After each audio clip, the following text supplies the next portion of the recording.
Ce projet podcast est une initiative créée et proposée par la SBL de Podcast Factory Org avec le sponsor de Transforma Bruxelles Innovation Playground.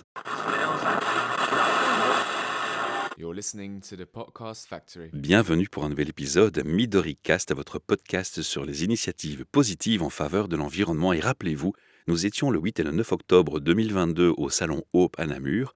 Notre mission en partenariat avec le Salon Hope était de faire quelques interviews des exposants qui étaient sur place, mais mon Dieu qu'il y en avait beaucoup. Et malgré ma volonté et toute mon énergie que j'y ai mis pendant ce week-end, je n'ai pas réussi à avoir tout le monde à mon micro. Et aujourd'hui, j'ai Florence qui me rejoint. J'ai transformé à Bruxelles à Evert. Elle s'est déplacée expressément pour nous partager sa passion et son activité dont on parlera un petit peu après. Bonjour Florence, bienvenue. Merci, bonjour.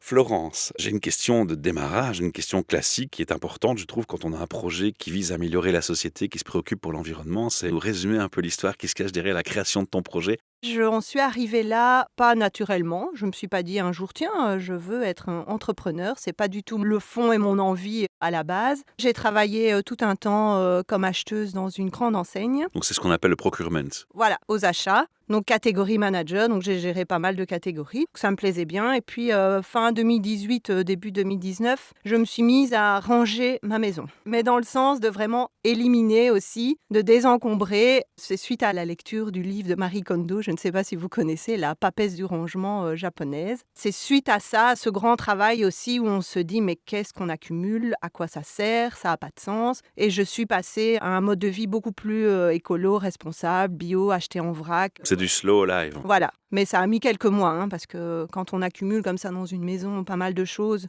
où on fait comme pause ou comme détente d'aller faire les magasins de fast fashion ou ce genre de choses, voilà, on accumule. C'était quand même de se rendre compte en fait que tout ça a été vraiment très inutile. Pour cerner ton intention précisément pour les auditeurs, qu'est-ce qui t'a marqué dans la lecture du livre ? C'est l'aspect écologique ou plus l'aspect charge mentale de la femme qui doit tout gérer, qui a une maison encombrée ? À la base, c'était plutôt la charge mentale, où je voyais bien qu'il y avait trop dans ma tête, trop de choses. Et j'ai commencé à ranger. Et puis après, au fur et à mesure, j'avais une conscience écologique. Mais là, ça s'est vraiment développé et mis en pratique surtout.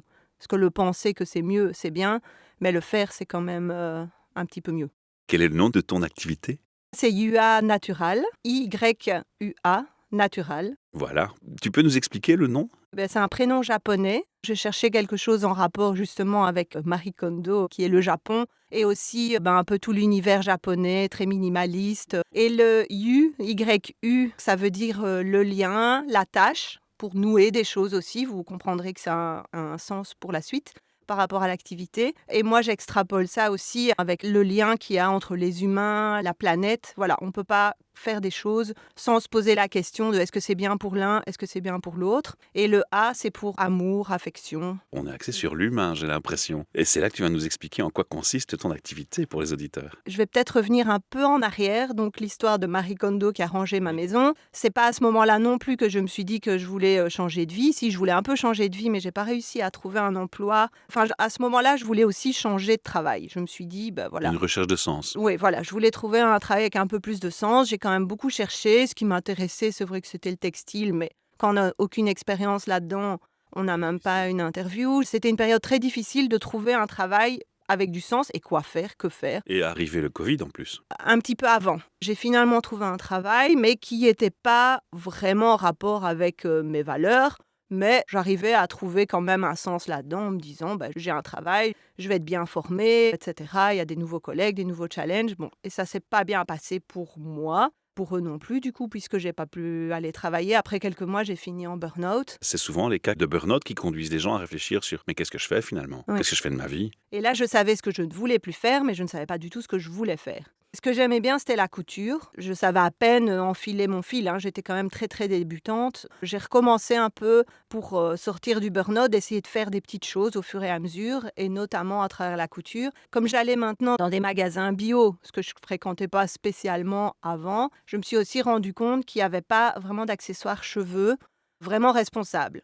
Il y avait, oui, des brosses, il y avait des shampoings, il y avait des gels douche, mais il n'y avait pas des accessoires. Et donc, c'est comme ça que j'ai commencé à chercher et à me renseigner sur des élastiques. Et j'ai trouvé des élastiques à base de caoutchouc naturel. Donc, c'est là que ça a commencé. On essaye tous à la maison de se poser la question à chaque fois qu'on achète quelque chose, est-ce qu'il y a une alternative au plastique, une alternative au neuf, une alternative plus éthique, plus locale. On n'y arrive pas toujours, mais au moins on se pose la question. Quand tu trouves ta voie et que tu te lances dans un projet comme celui-là, c'est quoi les premières difficultés? La grande difficulté, je crois, c'est lié à moi. La peur de l'argent, de plus avoir d'argent, de pas s'en sortir. Donc ça, je crois que c'est un peu le cas de tout le monde. Je te confirme. J'ai la chance d'être bien entourée, d'avoir un compagnon, d'avoir une maison, mais c'est vrai que même en ayant... C'est un choix à faire Oui, c'est ensemble. un choix ensemble, et c'est vrai que ça date quand on vient d'un bon salaire, d'une voiture de société, de tout un confort, Waouh. et de finir après, d'abord à la mutuelle, Et t'es passé au vélo. et je suis passée au vélo. Est-ce que le compagnon, il a eu du mal de te suivre? Il avait aussi des craintes? Non, il a toujours été soutenant, là, calme, et à me dire que ça allait aller. Donc les difficultés, finalement, tu te lances, donc ça veut dire que tu as réussi à passer au-dessus. Et le public que tu vises, alors, c'est quoi comme type de public? C'est les femmes qui t'écoutent d'abord, en général? C'est un peu plus les femmes parce que les produits Elles sont sont souvent un peu maîtresses des plus... achats aussi. Peut-être, mais c'est vrai que je trouve qu'on voit dans toutes ces initiatives, c'est quand même beaucoup aussi des femmes. Quand je me retrouve sur des marchés Mais qu'est-ce qu'ils de foutent, les mecs? créateurs, il y en a, mais il y en a moins. Et le public que je vis, c'est un peu tout le monde qui a une conscience écologique et qui essaye de changer. Mais c'est aussi juste des gens qui trouvent ça joli et après qui se disent, quand ils entendent tout le discours derrière, se disent « Oh, bah c'est sympa quand même ». Si vous écoutez ce podcast via une plateforme d'écoute podcast où il n'y a pas d'image, retrouvez-nous sur la chaîne YouTube ou sur la chaîne Instagram et vous aurez les photos de ce que Florence propose comme produit. Ça m'amène à la question de qu'est-ce que tu fais comme produit? Parce qu'on parle de produits pour les cheveux, ça j'ai bien compris, mais tu l'as mentionné aussi, il y a une gamme très large. Tu as parlé d'élastiques, tu as parlé d'accessoires, Oui. mais tu as aussi parlé de shampoing. Donc on pourrait imaginer que tu fais tes shampoings toi-même ou Non, tu n'as pas été dans cette direction. moi je fais que des accessoires textiles, mais maintenant c'est vrai que entre le moment où j'ai commencé à penser à la gamme, où j'ai commencé à aller voir des ateliers de confection, et le moment où je suis vraiment sortie de ma bulle, qui s'est accompagnée de la sortie du Covid, un peu, voilà, j'étais bien dans ma bulle pour continuer à cogiter. La gamme s'est fort élargie, et comme j'ai commencé il y a presque 1 an, j'ai encore des nouveaux produits. Donc pour les produits, j'ai quoi? J'ai des élastiques, des chouchous dans différentes matières, des bandeaux cheveux, bandeaux de soins, une serviette, enfin un essuie-cheveux qu'on attache qui tient bien au-dessus de la tête, un bonnet de douche ou de soins toujours sans plastique. Maintenant j'ai des petites trousses, des très grandes trousses de toilette, Pour le maquillage et des choses comme Oui. ça aussi. des pochettes à savon mélangées avec de l'éponge pour qu'on puisse aussi se laver, des masques de nuit, des mouchoirs, des disques démaquillants, des lingettes lavables. On peut résumer en disant tout ce qui rentre dans la Voilà, salle de bain. tout ce qui rentre dans la salle de fait. bain et qui est quand même utile et pratique et très écolo. J'ai dans mes tiroirs énormément d'idées pour tout ce qui est cuisine, par exemple. Le concept peut être élargi en fait à tous les textiles. J'ai envie de faire plein de choses, mais là je me suis dit que c'était peut-être plus clair pour les clients aussi et pour le positionnement de la marque de viser un secteur et d'aller un peu jusqu'au bout de ce secteur-là, mais c'est clair qu'on peut tout faire. À partir du moment où tout est naturel, moi c'est l'idée, c'est d'avoir un produit en fait, pour encore revenir sur le produit, que comme on doit vraiment réfléchir à ce qu'on fait, moi je prends quand même des nouvelles matières, donc c'est pas du recyclé, c'est pas de l'upcyclé, mais c'est essayer de redorer cette image du textile, parce qu'on parle quand même de coton bio, moins d'1% de production mondiale, donc c'est quand même très très très très faible, ou même des 0,5, et je vous parle même pas du label GOTS, ça c'est encore autre chose. C'est de pouvoir se dire, en fin de vie du produit, parce qu'il faut penser à ce qui va devenir, on peut même le composter parce que Bien tout vu. est naturel. Donc ça, j'ai envie de tout faire, moi, avec ça. J'ai envie de me rhabiller de la tête aux pieds. La question embarrassante, c'est on parle de textile à un moment donné. Oui. Et le textile, c'est un gros débat éthique et de conscience environnementale parce que le textile, c'est fait parfois avec le travail de petites mains d'enfants à l'étranger.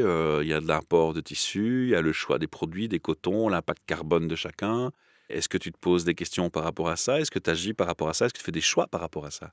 Oui, je suis même du genre extrémiste ou jusqu'au boutiste. Jusqu'au boutiste, alors raconte un petit peu. Mais moi, j'ai fait le choix de travailler qu'avec du coton, mais pas n'importe quel coton, du coton bio, et pas n'importe quel coton bio, du coton bio qui est labellisé par GOTS. Oui. Donc Global Organic Textile Standard. C'est vraiment un label qui va regarder plusieurs choses. Donc il va déjà vérifier que c'est biologique, eux, ils veulent 95% de fibres biologiques. J'expliquerai après, moi, quels sont mes standards à moi. Et il y a aussi plein de critères environnementaux et sociaux qui doivent être respectés. Dont l'impact carbone notamment. Et sur toute la chaîne de production. Donc pas qu'au niveau de la culture du champ de coton, il y a aussi dans les usines, au filage, au tissage, là où on va atteindre les tissus, là où ça va être entreposé.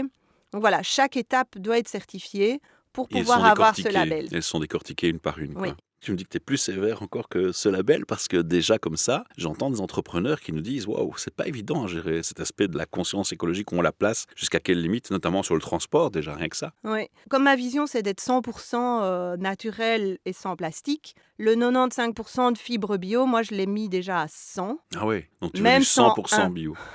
Vous allez me dire 101, comment est-ce possible? Parce que en fait, c'est pas vraiment possible, mais j'explique les différents critères, c'est que eux prennent en compte le tissu. Donc par exemple, mon chouchou, il a du fil à coudre, il a une étiquette avec ma marque en tissu et il a un élastique. Eux, ils vont regarder le tissu du chouchou et c'est tout. Et pas l'élastique. Ils Donc vont il pas pourrait y avoir regarder du l'élastique. plastique. Tout à fait. Wow. Quand vous avez un t-shirt 100% coton bio GOTS, vous pouvez être sûr que le fil à coudre est en polyester, dans 99% des cas. Et donc moi, le fil à coudre, c'est du coton bio qui a été labellisé par GOTS.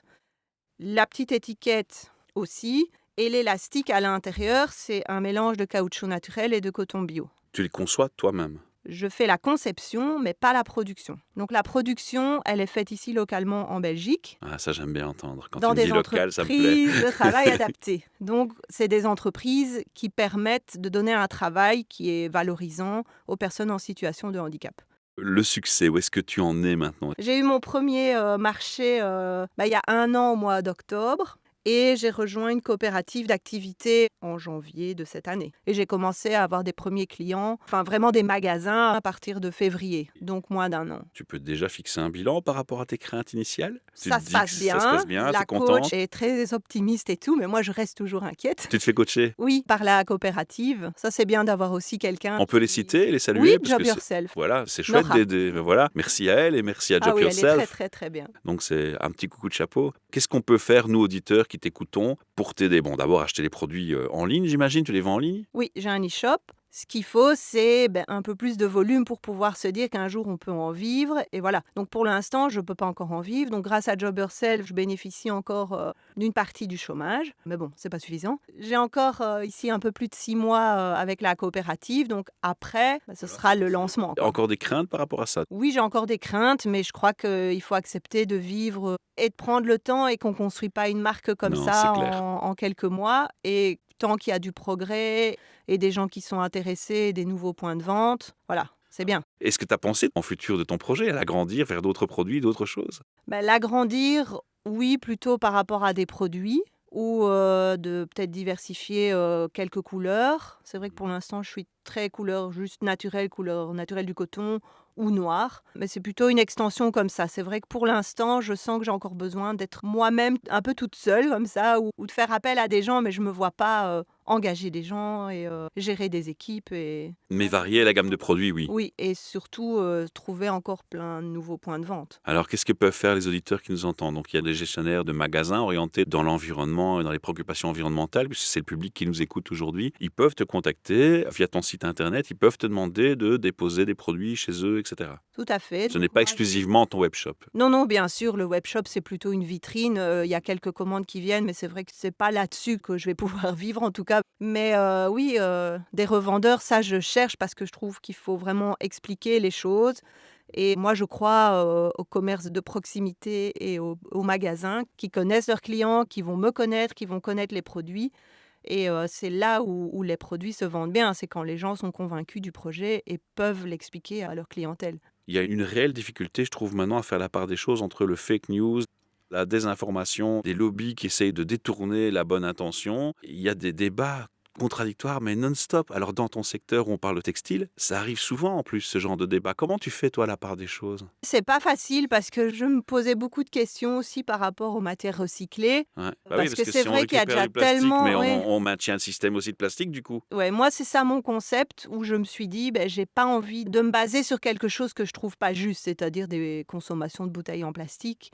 Et le problème, c'est qu'après, quand on lave ces vêtements textiles synthétiques, c'est toute cette libération de microplastiques. Alors, ils ont des sacs pour Alors, les il y a les récupérer, mais sacs, ça oui. reste... Combien de gens ont ce sac? Même moi qui utilise malheureusement encore des matières synthétiques, enfin, ça fait déjà des mois, je me dis, mais je dois absolument acheter ce sac. Mais chacun, c'est important de savoir, c'est bien parce qu'on recycle, il y a autre chose. Après, le coton, il a aussi ses limites. Mais je me dis que de choisir au moins du bio et du GOTS et de faire confiance à des labels, c'est déjà mieux. Mais moi, je ne veux pas savoir aller vérifier s'il n'y a pas des petits-enfants qui travaillent, si les gens ont bien été payés correctement. Donc, il faut se fier à un moment à des labels. Je crois qu'il faut aussi savoir se contenter de petits pas, parce que si ces petits pas se font pas, ces petites gouttes d'eau de colibri ne se font pas, il n'y a rien qui va bouger. Si personne ne bouge et qu'on est dans l'inaction, ça ne peut faire que s'empirer. Donc, à un moment donné, il faut faire un choix. Et le choix, c'est de bouger, et tu l'as fait, je voudrais te féliciter pour ça, et te dire chapeau.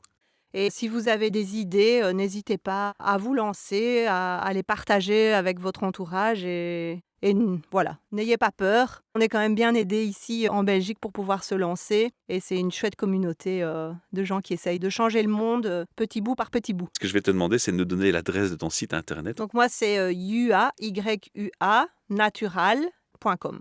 tout attaché, tout Oui. en un mot.com. Et il y a Instagram, Facebook.